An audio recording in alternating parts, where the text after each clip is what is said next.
I'm sorry? Keep driving. What are you doing? Drive. Please stop. Are you serious? Yeah.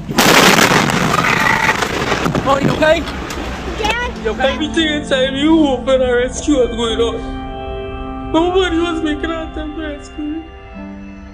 GoPro cameras are designed to capture life's most thrilling moments, from extreme sports to breathtaking adventures. But sometimes, they record something far more terrifying, things no one was ever meant to see. Tonight, we're counting down 6 of the most disturbing moments ever caught on GoPro cameras. And trust me, some of these will haunt you long after the screen fades to black.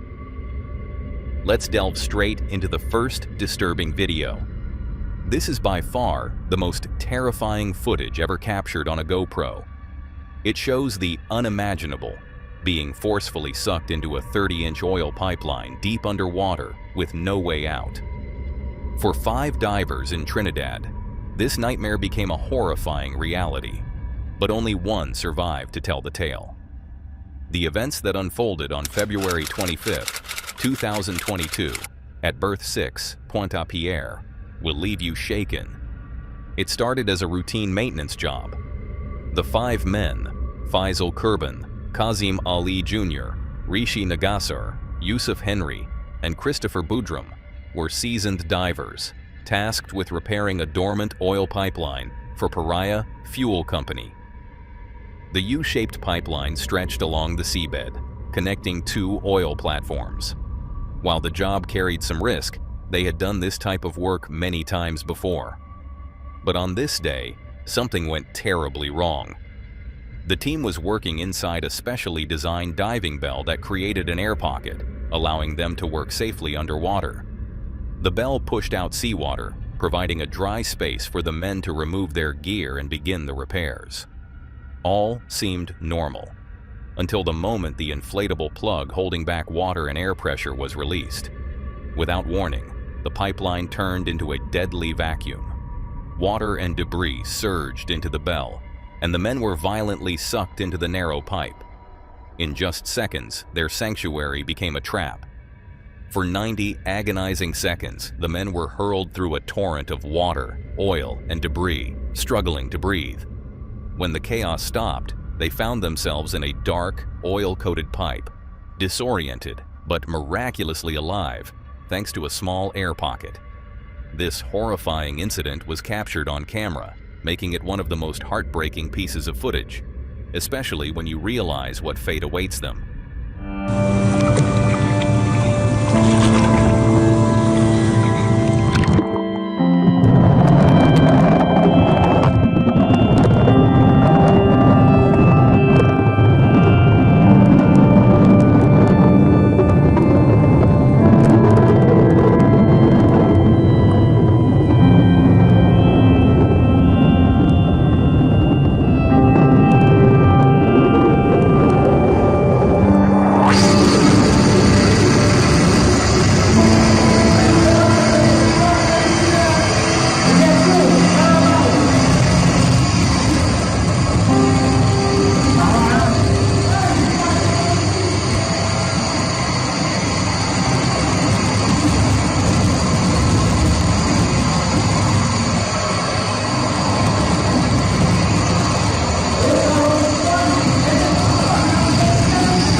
I trying to come up. Get around. Yeah. Yeah. Right behind you, man. All right behind you? You're right behind me? Yeah.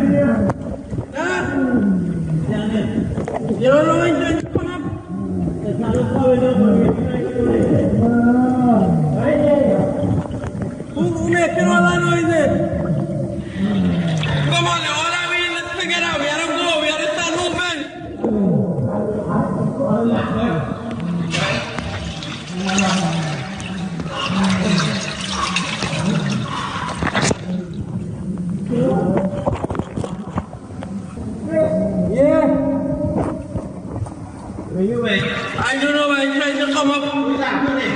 Trying to come up.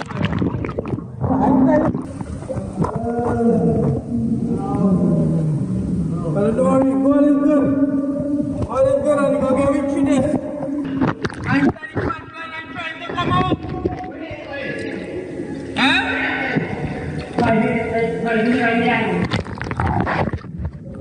Yeah?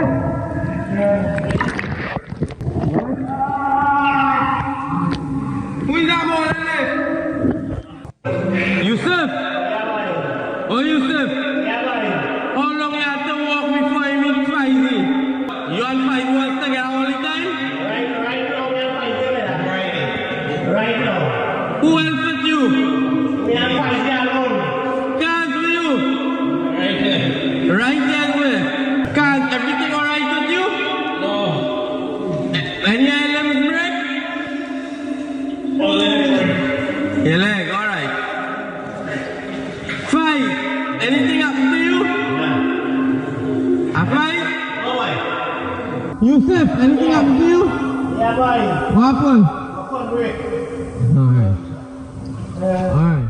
The 5 men were trapped inside a 1,200-foot-long pipe. Some were injured, exhausted, and running out of air.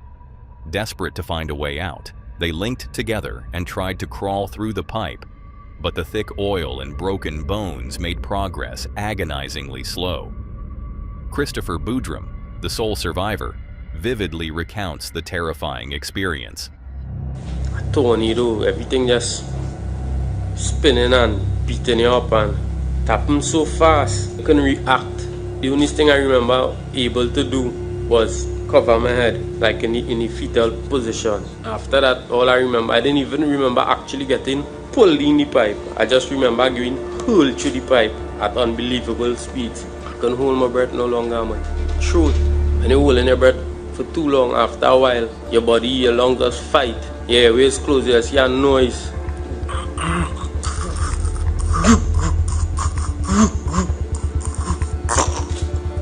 Your body suffering to pull air.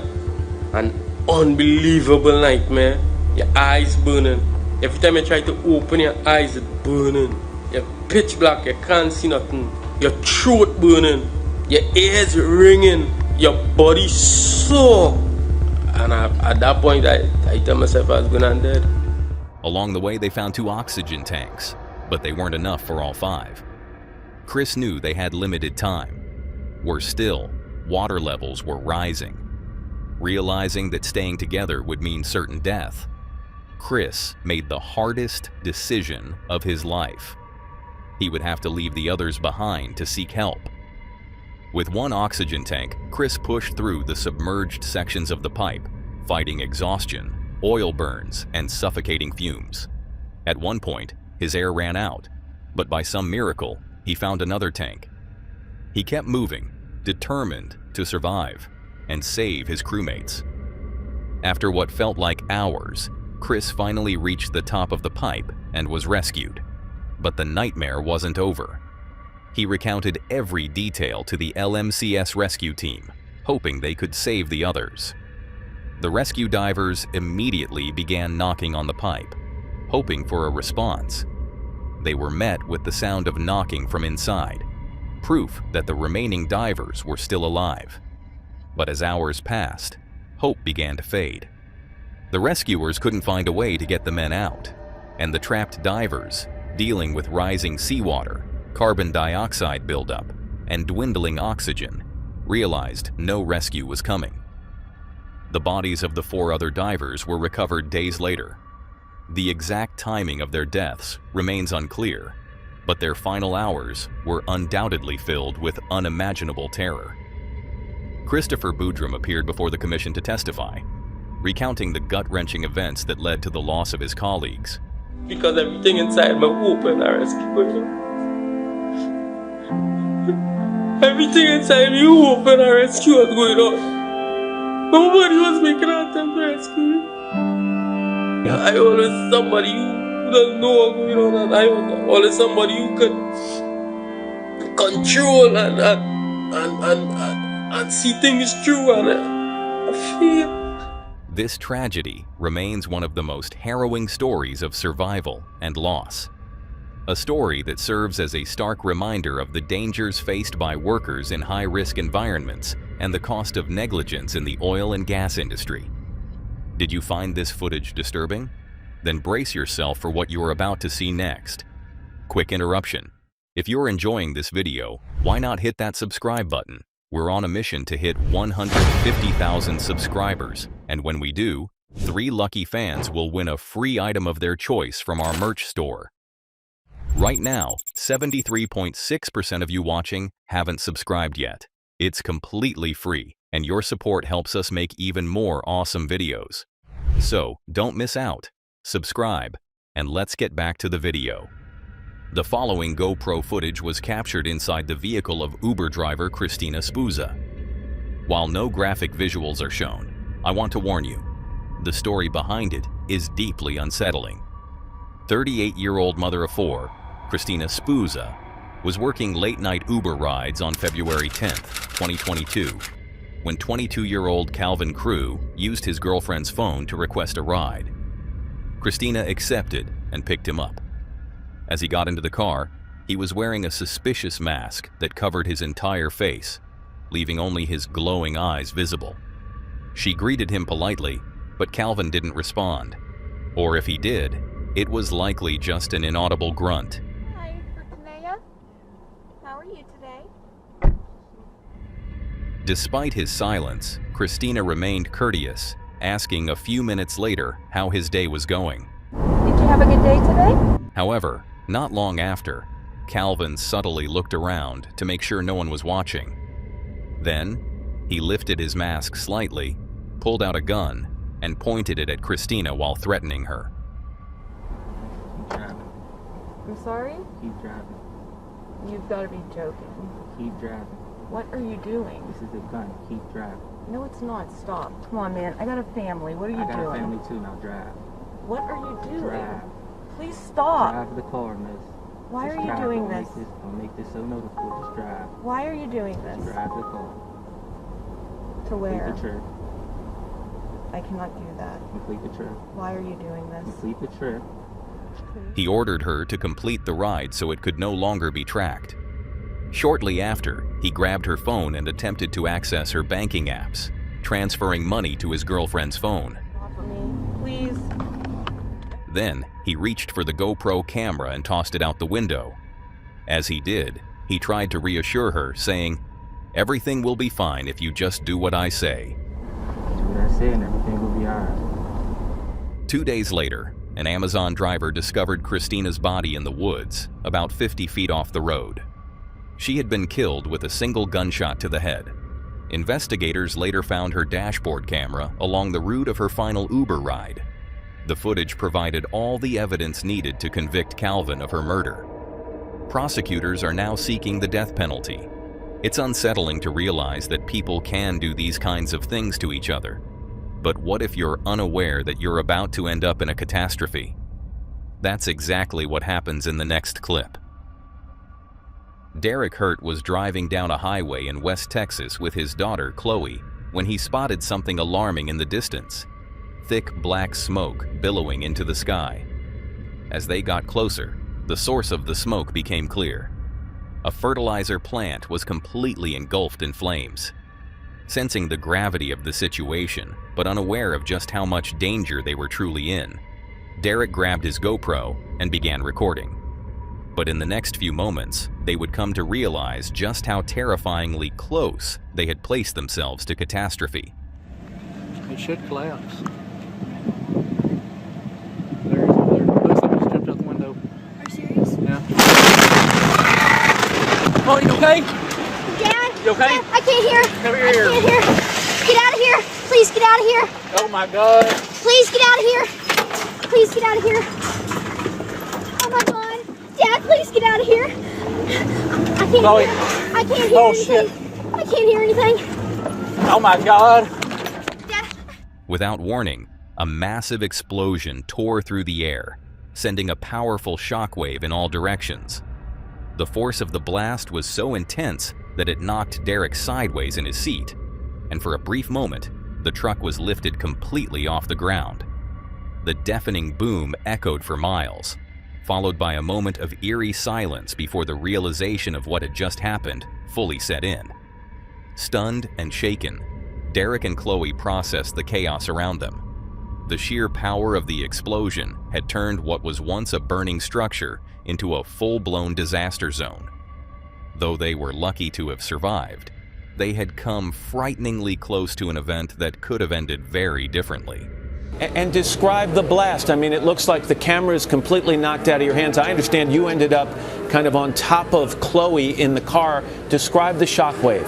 I'm pretty sure it lifted the truck off the ground. It just blew me over and over on top of her, and The footage captured by Derek's GoPro stands as a chilling first-hand account of the moment when an ordinary drive turned into a near-death experience, one that neither he nor his daughter would ever forget. But for now, let's dive straight into this next disturbing encounter. Imagine sinking uncontrollably into the deep blue abyss, plunging 300 feet to the bottom of one of the world's most dangerous dive sites. This was the reality for 22-year-old diving instructor Yuri Lipski in April 2000. What began as a thrilling dive into Egypt's notorious Blue Hole quickly spiraled into a terrifying nightmare. And what makes it even more chilling, his final moments were all captured on camera. On April 28, 2000, Yuri, a Russian diving instructor, was on vacation in Dahab, Egypt. Despite being relatively new to technical diving, Yuri was determined to dive to the bottom of the Blue Hole, a massive underwater sinkhole known for its stunning beauty and its deadly reputation. Locals call it the Diver's Cemetery, and for good reason. With depths of over 426 feet, this natural wonder has claimed the lives of between 130 and 200 divers in the past decade alone. Yuri was eager for an adventure and asked around for an experienced diver to join him, but no one agreed. Every diver he spoke to warned him about the dangers, telling him he needed weeks of preparation and specialized equipment. But Yuri wouldn't take no for an answer. He had only 2 days in Dahab and was determined to dive. Against all advice, Yuri made a fatal decision that would soon turn into one of the most well-known diving accidents in history. The Blue Hole, located just a few meters from the shore, is more than a beautiful sinkhole. It's a natural death trap. The underwater structure gradually slopes before plunging straight down, with its depths eventually reaching over 3,300 feet in the open sea. Yuri was determined to reach the bottom, unaware, or perhaps unwilling to accept, that he was about to make a critical mistake.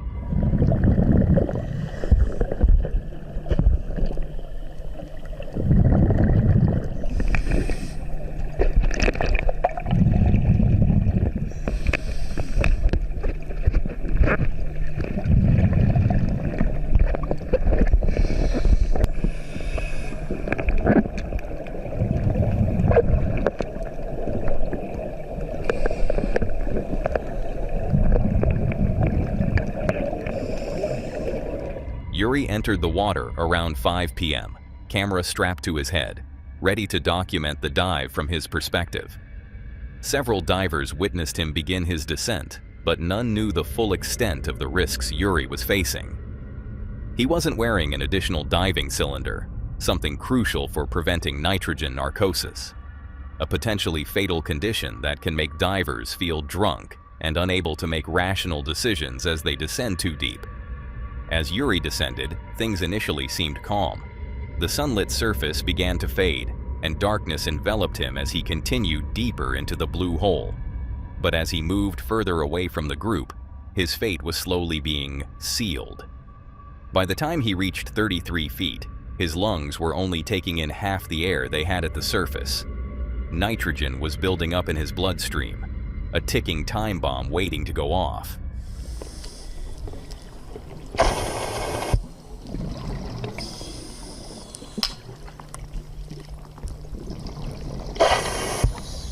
At this point, Yuri should have been using a special gas mixture designed for deep dives, but instead, he continued with just compressed air. Soon, nitrogen narcosis began to cloud his mind. But the real danger? Yuri had no idea it was happening. He kept descending, passing the 130 feet, the absolute maximum depth for recreational diving. And then, in a matter of seconds, things took a turn for the worst.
Yuri began sinking uncontrollably.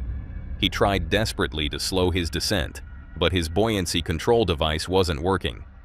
The pressure inside his lungs intensified as he plummeted deeper, and panic set in. The water's crushing force combined with nitrogen narcosis impaired his judgment and mobility. He was sinking fast, too fast. And in a final desperate attempt to inflate his buoyancy device, the worst happened. It burst.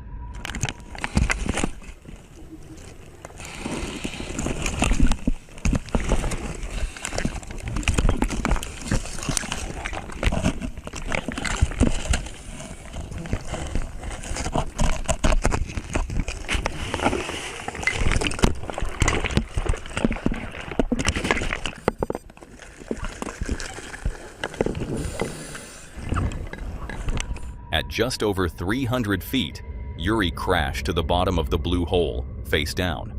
The camera captured it all.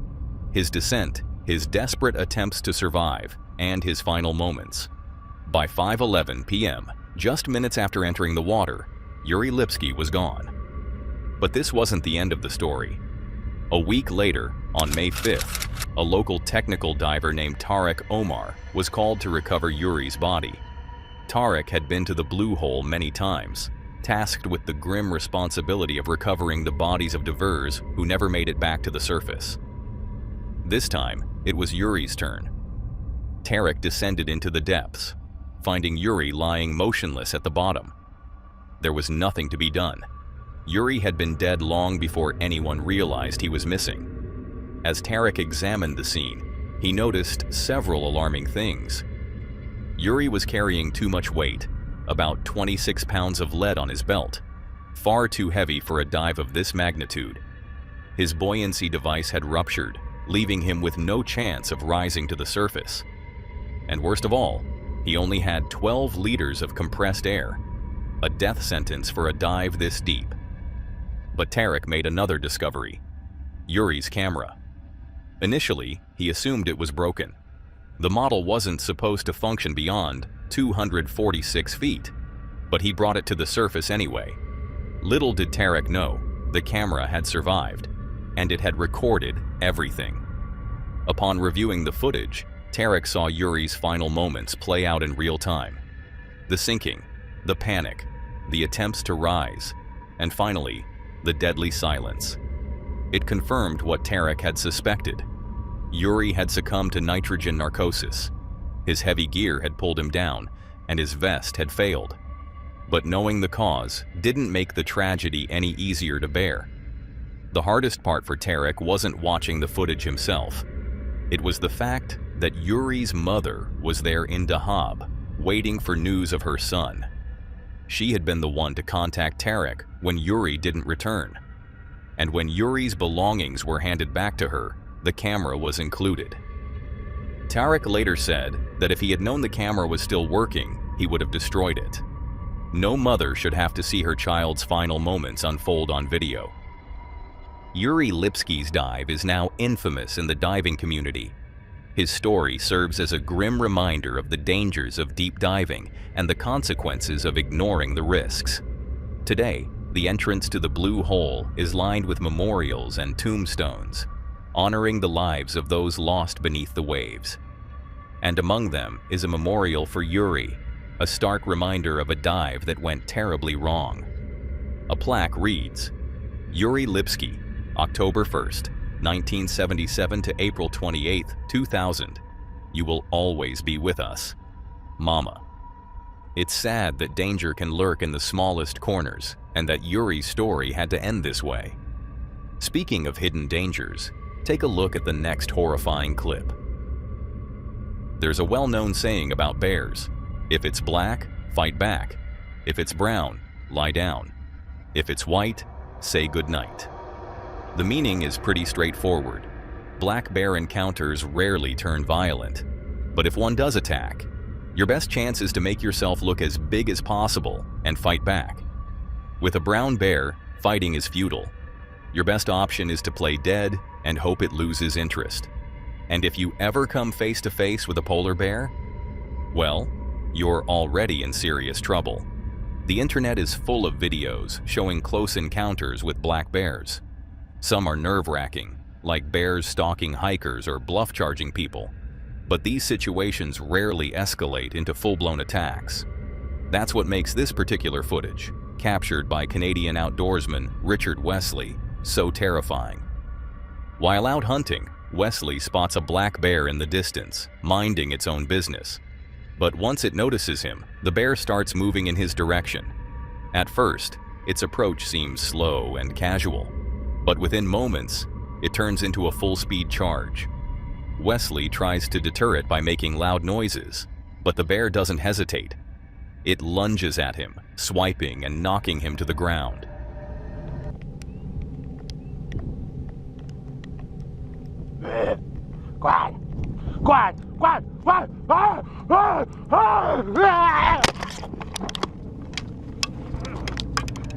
Incredibly, he manages to fight it off, and about 15 seconds later, he picks up his camera, shaken but grateful to be alive. This footage is a chilling reminder that while black bears are generally not aggressive, they are still wild animals, unpredictable, powerful, and sometimes incredibly dangerous. But this is nothing compared to what you're about to see next. Over the years, countless videos have surfaced of people swimming with various animals. Most of the time, these are fascinating yet harmless clips. But sometimes, everything changes when the creature in question is a highly dangerous predator.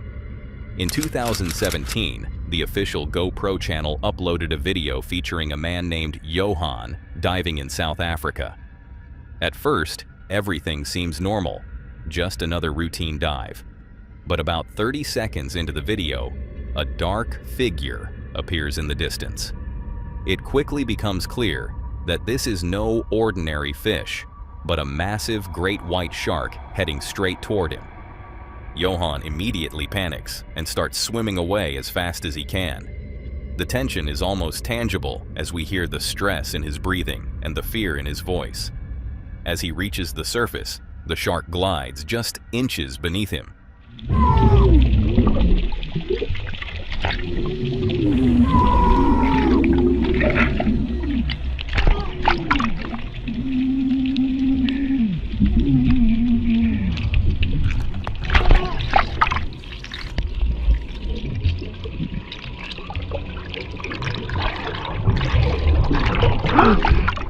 White! Pass on for the white! The footage is both breathtaking and terrifying, like a scene straight out of a horror movie. Fortunately, Johan manages to escape unharmed. But the video leaves us with an unsettling reminder of how small and vulnerable we truly are in the presence of one of the ocean's most fearsome predators. That's all for today, folks. If you want to see more of this creepy content, click on the video on screen.